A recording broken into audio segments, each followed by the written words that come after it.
ঠিক আছে বেবি, তাহলে আমি গেলাম। দাঁড়াও ময়না, কি বলো? তোমার স্যান্ডেলে কি জানি হয়েছে। ও আচ্ছা, আরে দাঁড়াও, তোমার কষ্ট করতে হবে না, আমি সাফ করে দিতেছি। ঠিক আছে, ভালো করে দেখো। হঠাৎ জুতাতে কি ময়লা বললো? যাই হোক, ময়না অন্যদিকে তাকায় আছে, আর জামাতে জিপিএস ট্র্যাকারটা লাগাই দিই। কাজ হয়ে গেছে। ঠিক আছে বাবু, পয়সা করে দিছি, তুমি এখন যাও। ঠিক আছে, তাহলে আমি যাই। আরে মেহেদি, আমার বিকাল আসতে একটু লেট হবে। আচ্ছা ঠিক আছে, তুমি তাড়াতাড়ি এসো, আমি তোমার জন্য ওয়েট করবো। ঠিক আছে, বাই। ময়না কি ভাবছে ওর জুতা পরিষ্কার করছি? আমি ওর জুতা পরিষ্কার করে নেই, আমি ওর জামা ভিতরে জিপিএস ট্র্যাকার লাগাই দিছি। তাড়াতাড়ি যেতে হবে। ও প্রতিদিন আমাকে বলে ওর ফ্রেন্ডের বাসা যায়, ওর ফ্রেন্ডের বাসা যায় না, ওর বয়ফ্রেন্ডের সাথে দেখা করতে যায়। আমার তো লেট হয়ে যাচ্ছে ওখানে যেতে। যাই হোক, দেখি জিপিএস ট্র্যাকার কাজ করে নাকি। এই তো জিপিএস ট্র্যাকার কাজ করতেছে, অন হয়েছে।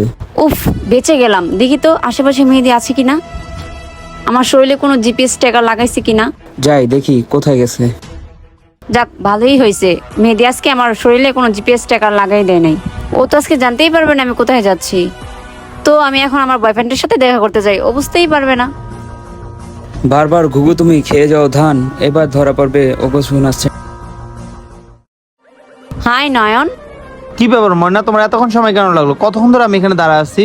আর নয়ন, তুমি তো খুব ভালো করেই জানো আমার ঘরে অসুস্থ মা আছে, তাকে ওষুধ খাওয়ায় তারপর আমাকে আসতে হয়। এই তো একটু সামনে মনে হয়। ও আচ্ছা, তাই তো। আন্টি এখন কেমন আছে? আরে লোকেশন তো আশেপাশে দেখাচ্ছে, কই মনাকে তো দেখতেও পারতাছি না। এখন অনেক সুস্থ আছে। ঠিক আছে, চলো তাহলে এক জায়গায় যাই বসি এখন। চলো। আরে এটা কি?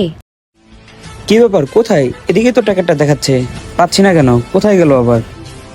আরে মেয়ে দেখেনি কি করে? ওর না বাসায় যাওয়ার কথা ছিল। এই কি ভাবতেছো? চলো যাই। আমার গলাটা না একটু শুকিয়ে গেছে, একটু পানি খাওয়ার দরকার ছিল।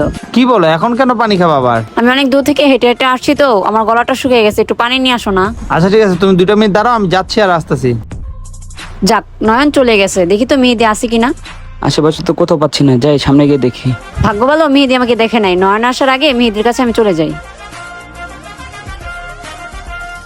আরে মেহেদি, তুমি এখানে কি করো? আরে ময়না, তুমি আমার কথা বাদ দাও, এখানে তুমি কি করো? বাই দ্য ওয়ে, তুমি তোমার বান্ধবীর বাসায় যাওয়ার কথা, তুমি এখানে কি করো? আমার বান্ধবীর বাসায় যাইতেছিলাম, একটু গরম লাগছে তো তাই একটু দাঁড়ালাম, এছাড়া আর কিছু না। আমি দাঁড়াতে দেখতেছি কি তুমি ওদিকে যাচ্ছিলা, তাই আমি তোমার কাছে আসছি। আচ্ছা ঠিক আছে বাবু, তাহলে তুমি যাও, আমার একটা কাজ আছে, আমি ওদিকে গেলাম। আচ্ছা ঠিক আছে। আচ্ছা।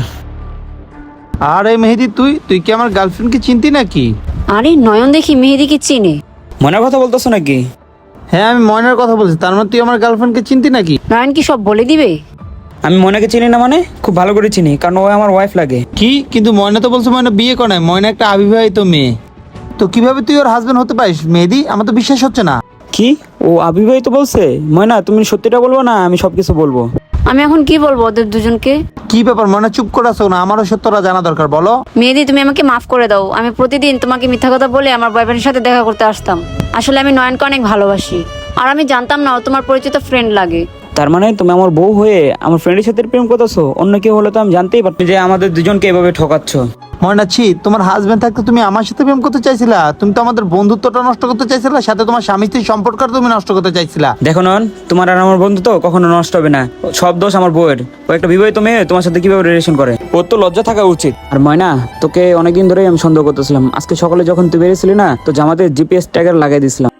কি বলে মেহেদি? জিপিএস ট্র্যাকার লাগাইছে আমার শরীরে? দেখি তো খুঁজে। এই তো জিপিএস ট্র্যাকার, আমি তো এটা খেয়ালই করলাম না। আরে হ্যাঁ, তোর হাতে যে জিপিএসটা না, ওটা আমি তো সকালে তো জামা লাগাইছিলাম। আর আমার কপাল ভালো যে তোকে আমি হাতে না হাতে ধরছি। আর তুই যেভাবে আমার আড়ালে পরকিয়া করতেছিলি আমি বুঝতেই পারিনি। আর আল্লাহ চাইছিল যে তোর পরকিয়া হাতে না হাতে ধরি। আর তুই যার সাথে রিলেশন করস সে আমার ফ্রেন্ড। তুই কি আমাদের বন্ধুত্ব সম্পর্ক নষ্ট করতে চাইছিলি? নয়ন, তুমি টেনশন করো না, আমাদের বন্ধুত্ব কখনো ভাঙবে না। দরকার হলে ওকে আমি ডিভোর্স দিয়ে দিব।